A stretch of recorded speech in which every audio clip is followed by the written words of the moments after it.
प्रभु यीशु मसीह के जलाली और सामर्थी नाम में आज दिनांक 5 जुलाई दिन बुधवार को हम आप सब श्रोताओं का हार्दिक स्वागत करते हैं। आज के दिन के लिए वचन लिया गया है इफिसियों की पत्री उसका 6वां अध्याय 18 पद। वचन कहता है, और हर समय और हर प्रकार से आत्मा में और विनती करते रहो और इसीलिए जागते रहो कि सब पवित्र लोगों के लिए लगातार विनती किया करो। प्रियो, इन अंतिम दिनों में किसी भी उस व्यक्ति को जो यीशु पर विश्वास करता है, उसके लिए सबसे महत्वपूर्ण यह है कि वह व्यक्तिगत प्रार्थना की भावना से भरा हो। केवल यदि आप प्रार्थना की भावना से भरे हैं तो आप अपने आध्यात्मिक जीवन में मजबूती से प्रगति कर सकते हैं।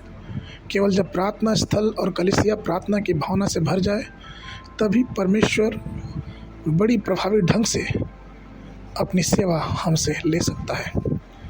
एक बार मैंने एक ईश्वर के सेवक से पूछा कि सबसे बड़ा पाप क्या है।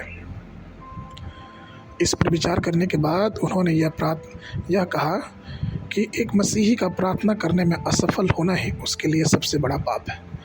वो इसलिए क्योंकि जब हम प्रार्थना करने में असफल होते हैं तो धीरे धीरे पाप हमारे जीवन में प्रवेश करता है।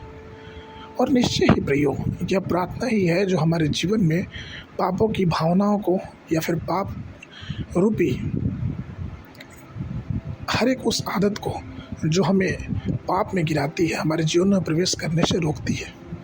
आज वैज्ञानिक ने कई आविष्कार कर लिए हैं। उन्होंने दुनिया भर को एक दूसरे के साथ जोड़ दिया है। उन्होंने मोबाइल, टेलीफोन और हर प्रकार के उपकरण का आविष्कार कर लिया है, लेकिन आज भी वो इस उपकरण का आविष्कार नहीं कर पाए कि मनुष्य परमेश्वर से कैसे बातें कर सकता है। बहुत दुख की बात है कि आज बहुत से मसीही भी प्रार्थना करना नहीं जानते हैं। उन्होंने पुरानी परंपराओं को आज भी माना है। एक रटी रटाई प्रार्थना को वो प्रार्थना समझते हैं। वो प्रार्थना की भावना से भर जाने को अनजान समझते हैं। उन्होंने कभी भी दिल खोल के, हृदय खोल के प्रभु से प्रार्थना नहीं किया, और इसीलिए हम देखते हैं कि प्रभु के उनके जीवन में कोई बड़ा चमत्कार नहीं है। प्रसिद्ध ईसाई मिशनरी और धर्मशास्त्री डॉक्टर स्टैनली जोन्स ने कहा, कलीसिया को आज जिस सबसे महत्वपूर्ण वरदान की आवश्यकता है वह चमत्कारों का कार्य करना नहीं बल्कि प्रार्थना करने का वरदान चाहिए। उन्होंने दोहराया कि अन्य बार जब हम प्रार्थना करते हैं और उसके वरदान को पाते हैं तो हम आत्मिक सारे वरदानों से भर जाते हैं। इसलिए पौलुस इफिसियों की पत्री उसका 6वां अध्याय 18 पद में कहते हैं कि और हर समय और हर प्रकार से आत्मा से प्रार्थना और विनती करते रहो और इसीलिए जागते रहो कि सब पवित्र लोगों के लिए लगातार विनती किया करो। प्रभु में प्रिय लोगों, प्रार्थना करने में कई बाधाएं आ सकती हैं।